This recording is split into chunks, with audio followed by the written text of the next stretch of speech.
Hello friends, ध्यानशाला में आप सभी का स्वागत है। लेखपाल एग्ज़ाम को लेकर घबराहट हो रही है? लग रहा होगा ना, हो पाएगा कि नहीं हो पाएगा, क्योंकि कई लोगों के लिए लास्ट चांस है, मुझे मालूम है।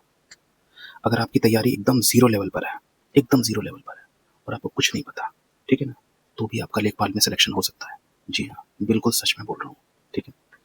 मैंने कई सारे गवर्नमेंट एग्ज़ाम्स क्वालीफाई किए हैं केवल ट्रिक्स और टिप्स से, वही मैं आपके साथ शेयर करने आया हूँ, ठीक है? अभी मैं आपको 10 क्वेश्चन दे रहा हूँ। अगर आप 10 में से 10 कर ले रहे हो, ठीक है? अगर आप 10 में से 10 कर ले रहे हो तो आप क्या करिएगा, ये वीडियो स्किप कर दीजिएगा। कहीं और टाइम मतलब लगाइए, फिर तो वेस्ट है। अगर आपके 10 में से 9, 8, 7 इस तरह से करा रहे हैं तो थोड़ा डेंजर ज़ोन है, क्योंकि ये बिल्कुल बेसिक लेवल के क्वेश्चन है, ये आपको आना चाहिए। लेकिन मेरा टारगेट वो लोग हैं जिनको 10 में से 1 भी नहीं, ज़ीरो, कुछ नहीं मालूम है। कई सारे रीज़न्स होते हैं, नहीं पढ़ पाया बेचारा, है ना? कई प्रॉब्लम होती हैं, फैमिली प्रॉब्लम्स हैं और अदर प्रॉब्लम्स हैं, फाइनेंशियल प्रॉब्लम है, नहीं पढ़ पाया। बैच ये कोचिंग-वोचिंग जो इतना सब चल रहा है, ये तामझाम, ठीक है? जो स्टूडेंट को बिल्कुल समझ लीजिए मैराथन करा रहे हैं 50 घंटे की, तो वो बेचारा नहीं कर पाया किसी रीज़न से। तो ये वीडियो सिर्फ़ और सिर्फ़ उनके लिए, ध्यान रखिएगा। मैं इसमें कॉन्सेप्ट भी बताऊँगा, क्वेश्चन भी करूँगा। समझाना मेरा काम है। वीडियो बस आपको देखनी है और कॉन्सेप्ट आपके दिमाग में घुसेड़ना मेरा काम है, ठीक है? आपको कमेंट सेक्शन में स्कोर ज़रूर बताना है कि आपके 10 में से कितने आए। 0 आ रहे हैं, कोई बात नहीं। 1 आ रहा है, 2 आ रहे हैं, 3, 4, 5 कुछ भी आ रहे हैं, आपको कमेंट सेक्शन में ज़रूर से ज़रूर बताना है। ध्यान रखिएगा, सिर्फ़ एक ही आपको काम करना है। ईट दैट फ्रॉग एक बुक है। ये चीज़ें बतानी आपको बहुत ज़रूरी है, ज़्यादा टाइम नहीं, 1-2 मिनट में खत्म कर रहे हैं। लेकिन ये समझना बहुत ज़रूरी है। अगर आप मैराथन कर रहे हो तो ये आधे रास्ते पहुँचते-पहुँचते आप हाफ जाओगे। आपको ये छोटे-छोटे स्टेप्स लेने हैं, 1, 2, 3, 4, 5 ऐसे करके, तब आप यहाँ तक पहुँच पाओगे। समझ रहे हैं? बुक थी ईट दैट फ्रॉग, उसमें क्या होता है, आपको अगर हाथी खाना है ना, तो आपको ये टुकड़ों में खाना पड़ेगा। आपको ये पूरा हाथी नहीं खा लेना है, जंगल में गए जाके कि नहीं मुझे हाथी खाना है। अरे एक एग्ज़ाम्पल है, हाथी खाना है तो टुकड़ों-टुकड़ों में खाना पड़ेगा, ठीक है? अच्छा, चलिए अब अपना पहला टेस्ट शुरू करते हैं। कॉन्सेप्ट भी है, क्वेश्चन भी है। क्या है? ऑपरेशन पोलो आपको बताना है। कौन व्यक्ति से संबंधित है? लक्ष्य क्या है? अवधि क्या है? ठीक है? ये आप जल्दी से बताइए। व्यक्ति बताइए, लक्ष्य बताइए, अवधि बताइए। व्यक्ति हो गए इसके सरदार पटेल, ठीक है? सरदार पटेल हो गए। अवधि कितनी हो गई? 5 दिन की। और लक्ष्य क्या है? अब यहाँ लक्ष्य कॉन्सेप्ट है, वो समझिए। लक्ष्य क्या था? जो हैदराबाद की रियासत थी, उसको इंडिया में मिलाना था, ठीक है? हैदराबाद की रियासत को इंडिया में मिलाना था। ये इसका लक्ष्य था। ये देखिए, ये हैदराबाद आपको दिख रहा होगा, ठीक है? ये इंडिया है पूरा। अब समझिए कैसे कॉन्सेप्ट समझिए। ये है अपने पटेल साहब, सरदार पटेल। ये है हैदराबाद का निज़ाम, ठीक है? सरदार पटेल ने कहा हैदराबाद के निज़ाम से कि भाई इंडिया में सम्मिलित हो जाओ। ये कह रहा है नहीं, हम नहीं होंगे। कह रहे अच्छा नहीं होगा। बस इन्होंने पुलिस ऑपरेशन चलाया, 5 दिन में ठोक पीट के हैदराबाद को भारत में मिला लिया, ठीक है? ये कॉन्सेप्ट हुआ, समझ गए? इस तरह से समझा करिए खुद को, बना-बना के छोटी-छोटी चीज़ें, छोटे-छोटे तरीकों से यहाँ से यहाँ तक पढ़ना शुरू कर देते हैं, 10 पेज, कुछ समझ में नहीं आता है, सोने लगते हैं, याद नहीं हो रहा है। इस तरीके से करेंगे, सब कुछ याद होगा। मैं अभी आपको 10 क्वेश्चन कराऊँगा, 10 के 10 क्वेश्चन आपके दिमाग में छप जाएँगे, ठीक है? ट्रिक्स भी बताऊँगा। पहला समझ में आ गया? पोलो, ठीक है? वो पोलो एक आती थी ना, मिंट विद द होल, बस इसको पोलो खिलाई, पोलो की गोली और बस इसको भारत में मिला लिया। समझ गए? इस निज़ाम को एक पोलो वाली एक गोली दी इसको और बस इसको इंडिया में मिला लिया। बस ये याद रखिए इस तरीके से। अगला देखिए, सती प्रथा, बहुत ज़्यादा क्वेश्चन आते हैं इसमें। कब समाप्त हुई? किसने विरोध किया? कानून कब लागू हुआ सती प्रथा वाला? अब सती प्रथा में क्या था? 1829, ठीक है? विरोध किसने किया? राजा राम मोहन राय। लागू ये कानून था सती प्रथा वाला, किसने लागू किया? एक्चुअल में नाम है लॉर्ड विलियम बेंटिंग। आप ऐसे नहीं याद रखिए, आप पता है कैसे याद रखिए? बेल्ट से याद रखिए। मार मार के बेल्ट, जो ये सती प्रथा फॉलो कर रहे थे ना, मार मार के बेल्ट। भाई कोई लेडी है, उसका हस्बैंड तो पहले ही एक्सपायर हो गया, वो तो पहले ही से दुखी है, परेशान है, चिंतित है। अब तुम उसको ही उसके पास भेज दे रहे हो, हस्बैंड के पास, उसको भी सती करे दे रहे हो। तो बस ने अपनी बेल्ट निकाली और मारना शुरू किया। ये ऐसा कहीं लिखा नहीं है, याद करने के लिए बता रहे हैं। नाम है उसका लॉर्ड विलियम बेंटिंग, ठीक है? बेंटिंग करके है। लेकिन आप ये नहीं रखिए, आप बेल्ट याद रखिए। बेल्ट से मार मार के सही किया और सती प्रथा खत्म कर दी। तो समाप्त कब हुआ? 1829 में। विरोध किसने किया? राजा राम, राजा राम मोहन रॉय, ठीक है? राजा राम मोहन रॉय ने। लागू किसने किया था कानून? लॉर्ड विलियम बेंटिंग ने। ये समझ में आया सती प्रथा वाला? ठीक।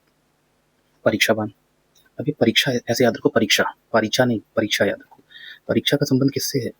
पेपर हो और जो है बेत ना चले, वो तो संभव नहीं है।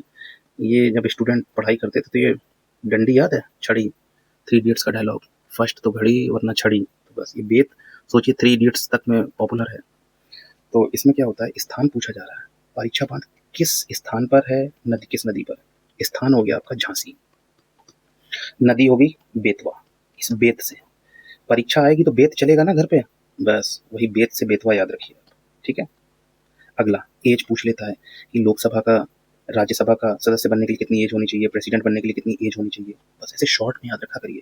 जैसे आपको फंक्शन लिखना हो तो पूरा ये FUNCION ऐसे करके नहीं लिखा करिए, सीधे F बनाया करिए, ऊपर N फंक्शन। शॉर्ट हर चीज का ऐसे तरीका समझिए, क्योंकि ये कॉम्पिटेटिव एग्जाम्स हैं, इनमें पूरा पूरा लिखना, ये आपको बस अपनी लैंग्वेज में समझनी तो है, ठीक है। LRP याद रखिए, LRP बस। और जब भी कोई पूछे LRP 25, 30, 35, लोकसभा, राज्यसभा, प्रेसिडेंट, ठीक है। लोकसभा का सदस्य बनने के लिए 25, राज्यसभा का 30, प्रेसिडेंट बनने के लिए 35, समझ गए। लोकसभा, राज्यसभा और प्रेसिडेंट 25, 30, 35, इतनी उम्र होनी चाहिए। चौरी चौरा कांड, नेक्स्ट देखते हैं चौरी चौरा कांड। अब ये चौरी चौरा कांड में क्या हुआ था, चौरी चौरा कांड में क्या हुआ था, आपको डेट बतानी है, प्लेस बताना है, क्या मैटर था, क्या परिणाम हुआ, ये बताना है, ठीक है। डेट याद रखिए 4 से 5 फरवरी 1922। अब कई बार 4 लिखा हुआ है कहीं कहीं का 5, इसलिए मैंने 4 से 5 लिख दिया। प्लेस क्या था, प्लेस था आपका गोरखपुर, चौरी चौरा जगह थी एक, ठीक है, गोरखपुर थी। अच्छा, इसके बाद मैटर क्या था, ये कॉन्सेप्ट बताते हैं, परिणाम भी बताते हैं। हुआ क्या था, जैसे ये लोग हैं, ये देख रहे हैं, ये लोग ये क्या कर रहे हैं, अपना शांतिपूर्ण असहयोग आंदोलन कर रहे हैं। पुलिस वालों ने लाठीचार्ज शुरू कर दिया, भगाना शुरू कर दिया, मारना शुरू कर दिया। ये भीड़ गुस्साई थी, इन लोगों ने दौड़ा लिया। ये पुलिस वाले थे, ऐसे समझिए, ये लोग हैं, ये अपना सहयोग आंदोलन कर रहे हैं, ये पुलिस वाले हैं यहाँ पर, ठीक है। अब ये पुलिस वाले हैं, अब ये बेचारे अपने असहयोग आंदोलन कर रहे हैं, असहयोग आंदोलन कर रहे हैं।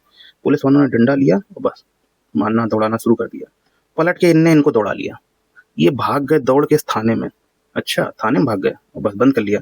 भीड़ गुस्साई, भीड़ ने क्या करा, पूरे पूरे थाने में ही आग लगा दी। ये तो था पूरा मैटर, समझ गए। बस अब इसका परिणाम क्या हुआ, ये सब बातें जब गांधी जी को पता चली, उन्होंने कहा असहयोग आंदोलन खत्म। समझा रहे, अरे सर जी ऐसा ना करो, सर ऐसा ना करो, ये असहयोग आंदोलन बहुत बढ़िया चल रहा है, बहुत अच्छा चल रहा है। नहीं, तुम लोग लड़ाई झगड़ा कर रहे हो, मारपीट कर रहे हो, बताओ थाना ही जला दे रहे हो, उसमें कम से कम 22 पुलिस वाले उसमें जो है जल गए। तो कह रहे नहीं, असहयोग आंदोलन खत्म। परिणाम निकला, असहयोग आंदोलन समाप्त कर दिया गया, ठीक है। मैटर आपको समझ में ही आ गया कि भीड़ के ऊपर ये किया लाठीचार्ज, भीड़ ने दौड़ा लिया, बस पलटवार हो गया इनके ऊपर। अब इसके बाद का कॉन्सेप्ट आता है स्वराज पार्टी का। स्वराज पार्टी, क्वेश्चन क्या पूछा जाएगा, किस वर्ष स्थापना हुई, किस स्थान पर हुआ, कौन संस्थापक नेता थे, क्या उद्देश्य था। अब ये कॉन्सेप्ट बड़ा बढ़िया। अब हुआ क्या भाई, असहयोग आंदोलन बंद हो गया, ठीक है। जब असहयोग आंदोलन बंद हो गया तो कुछ तो चाहिए चालू करने के लिए। तो भाई अपने ये चित्तरंजन दास थे, ठीक है, ये मोतीलाल नेहरू थे। तो ये चित्तरंजन दास थे, यहाँ पर ये गांधी जी थे। तो चित्तरंजन दास समझाए कि जो है अब कैसे करें, क्या करें। गांधी जी कह रहे हैं हमने असहयोग आंदोलन जो है ना, असहयोग आंदोलन, ये डबल एस में असहयोग आंदोलन, ये हमने खत्म कर दिया। अब हम क्या कर रहे हैं, जो काउंसिल है ना, काउंसिल, उसका भी, जो काउंसिल के चुनाव होने थे, कह रहे हैं हम उसका भी विरोध कर दे रहे हैं। जैसे मान लीजिए ये पूरी काउंसिल है, सपोज ये काउंसिल है, ठीक है, तो गांधी जी कह रहे हैं हम इसके बाहर बैठे रहेंगे, बिल्कुल इसका भी विरोध कर दे रहे हैं, बहिष्कार कर दे रहे हैं। ये अपने चित्तरंजन दास थे, CD, यहाँ पर गांधी जी थे। चित्तरंजन दास ने समझाया गांधी जी को, सर आप इस काउंसिल के बाहर बैठ के मीटिंग मीटिंग खेलोगे, क्या होगा, कुछ होगा नहीं होगा ना। अपन लोग क्या करते हैं, इलेक्शन जीतते हैं और जीतने के बाद इसके अंदर एंट्री लेते हैं, काउंसिल के अंदर, ठीक है, फिर वहां घुस के तब अंग्रेजों की नाक में दम करेंगे। गांधी कहें नहीं ये भाई हमें तुम्हारा समझ नहीं आ रहा। उन्होंने कहा अच्छा एक काम करते हैं, हम नई पार्टी ही बना ले रहे हैं, छोड़ो ये सब। बस चित्तरंजन दास थे, मोतीलाल नेहरू थे, केलकर जी थे, और भी लोग थे, मिल करके इन लोगों ने नई पार्टी बनाई, उसका नाम रखा स्वराज पार्टी। तो अब स्वराज पार्टी की स्थापना वर्ष पूछता है 1923, ठीक। स्थान कौन सा था, इलाहाबाद, इलाहाबाद, ठीक। संस्थापक नेता यही आपके चित्तरंजन दास, मोतीलाल नेहरू, ठीक है। उद्देश्य क्या था, काउंसिल जो थी ना, काउंसिल में एंट्री, ठीक है, जो प्रांतीय विधानमंडल वाले चुनाव होने थे उनमें एंट्री, ठीक है, जीत भी गए थे बाद में। अब वित्त आयोग, ये क्वेश्चन बहुत इंपॉर्टेंट वित्त आयोग से पूछ लेता है, किस आर्टिकल में है, क्या प्रकृति है, क्या गठन कार्य, ये पूछ लेता है, ठीक है, वित्त आयोग के बारे में। कौन से आर्टिकल में है, आर्टिकल 280, ठीक है। प्रकृति कैसी है, संवैधानिक है भाई, संविधान के हिसाब से बनाया गया। गठन 5 साल के लिए है, 5 ईयर्स के लिए, ठीक, ठीक है। अब उसके बाद कार्य क्या है, ये बढ़िया चीज है। देखो यहाँ सेंट्रल है, यहाँ स्टेट है, बीच में ये टैक्स है, ठीक है, CTS, टैक्स का पैसा आया, दोनों आपस में लड़े मरे नहीं, भैया तुम लो इतना, ये तुम लो, ठीक है, समझ रहे हो। 10 रुपए आया है, 10 रुपए में से कितना सेंट्रल को देना है, कितना स्टेट को देना है, ये वित्त आयोग जो अपना फाइनेंस कमीशन है वो कम करता है। ठीक है। आर्टिकल 280, प्रकृति कैसी है? संवैधानिक, संविधान के नियमों के तहत बना। ठीक है। गठन कैसा है? 5 साल के लिए होता है। कार्य क्या है? यही बंटवारा। ठीक। अब आ गए अपने, एक तरफ अपने ज्ञानू भाई आ गए और दूसरी तरफ अपने ट्रम्प चाचा आ गए। ये तो जानते ही हो, नाक में दम करके रखी से। अब ये क्या हुआ, ये ट्रम्प चाचा का पूछ लेता है कौन से नंबर के हैं चाचा अपने, ज्ञानू भाई अपने कौन से नंबर के हैं। अब देखिए, इसको हिंदी में लिखो ट्रम्प, इसको हिंदी में लिखो ज्ञानेश जी। ठीक, ये सब रिस्पेक्टेड है, ठीक है ना, इसे समझो, इसमें ही बुरा मान लिया पता चला। ज्ञा देख रहे हो, लास्ट का वर्ड लग रहा है ना कुछ, ज्ञा, क्षात्र, ज्ञा, लेकिन हिंदी में हम मान लेते हैं इंग्लिश में है। इंग्लिश के अल्फाबेट में कौन सा नंबर आता है? ये 26। ट्रम्प चाचा कौन से नंबर पे बने हैं? ये देख रहे हो, ऐसे निकाला करो, ये पी यहाँ से निकला 4, और ये देख रहे हो कुछ भी 5 टाइप का नहीं लग रहा। हम लोग लिखते हैं जैसे ये 4th और ये 5th ऐसे लिखते हैं ना 5, तो ये ट्रम्प का ये जो है ये 5 इंसान नहीं लग रहा है बस। तो अपने ज्ञानेश भाई का पूछ लेते हैं, तो 26वें नंबर के हैं ये मुख्य चुनाव आयुक्त। और ये अगर पूछ लेते हैं कौन सा बना है प्रेसिडेंट अमेरिका का, तो ये 45वें नंबर के हैं। इससे पहले 44 हो चुके हैं, इससे पहले इतने हो चुके हैं। ठीक है, 26वां नंबर इनका है। क्यों है ये? क्योंकि चुनाव से रिलेटेड अभी काम हो रहा है। ट्रम्प वाला ये तो मालूम ही है, दुनिया भर की नाक में दम कर रखा है इसने। ठीक है। अगला एक कंप्यूटर का क्वेश्चन, ओएसआई मॉडल, बहुत बार क्वेश्चन पूछता है, बहुत इंपॉर्टेंट क्वेश्चन है कि जो ओएसआई मॉडल है इसमें कितनी लेयर्स होती हैं और उनके नाम। ठीक है। अब ये क्वेश्चन बहुत एक है, लेकिन इसमें 7 क्वेश्चन बनते हैं। अब इसकी ट्रिक्स में मैं बता दे रहा हूँ, वो वाली ट्रिक नहीं करेंगे, वो जो एक लोग बोलते हैं ना पिज्जा वाली, वो ट्रिक नहीं है। ठीक है ना, please do not take away, ठीक है ना, सारा पिज्जा अवे, वो ट्रिक नहीं करेंगे। अपन कैसे ट्रिक करते हैं, पूछता है ओएसआई मॉडल में कितनी लेयर होती है? 7। नाम क्या है? बस ऐसे याद रखो। अब मैंने कैसे इसी को याद रखा, देखो, अगर पढ़ना है PDN पढ़ना है तो सेशन भी तुम्हें करना पड़ेगा, प्रेजेंटेशन भी बनानी पड़ेगी और एप्लीकेशन भी तैयार रखना पड़ेगा। पढ़ना है अगर तो, टी से मतलब तो याद रखो। अब पी से क्या हो गया? Physical, data link layer, network layer, transport layer, session, presentation, application. समझ गए? फिर से करते हैं। पढ़ना है तो सेशन, प्रेजेंटेशन और एप्लीकेशन ये तैयार रखनी पड़ेगी। पी से आपको physical, data link layer, network, transport, session, presentation, application. ठीक है। वैसे अगर याद रखना चाहो तो आप याद रख सकते हो पी से प्लीज, डोंट, ठीक है ना, प्लीज डू नॉट, ठीक है ना, टेक, सारा, पिज्जा अवे, ठीक है ना, ये ऐसे याद रखना। बाकी अगर याद रखना ये वाला पढ़ना है तो सेशन, प्रेजेंटेशन, एप्लीकेशन याद रखना पड़ेगी। कंप्यूटर में याद करते हैं, कई बार क्वेश्चन पूछ लेता है कि जो एप्लीकेशन लेयर है, ये जो HTTPS हम लोग याद करते हैं ना प्रोटोकॉल वाला, तो जो HTTPS ये जो आप करते हो ये किस लेयर पे रहता है, किस लेयर पे काम करता है? तो एप्लीकेशन लेयर पे। ये बाद में और क्वेश्चन बताएंगे, शॉर्ट में बस था तो बताएं। ये क्वेश्चन बहुत इंपॉर्टेंट है। कहता है भारतीय दलहन अनुसंधान संस्थान और भारतीय सरकरा संस्थान ये कहाँ पर है? दाल वाला और चीनी वाला। तो ये देखिए, ये दाल है और ये चीनी है, दाल चीनी बस याद रखो। कभी भी आपसे दाल और चीनी पूछे, सीधे कानपुर का नाम, सीधे कानपुर का नाम। दाल चीनी पूछे बस, चाहे आप दाल और चीनी अलग अलग याद रख लो, चाहे ये जो दाल चीनी बनी हुई है इसको याद रख लो। दाल चीनी पूछे कानपुर में। समझ गए?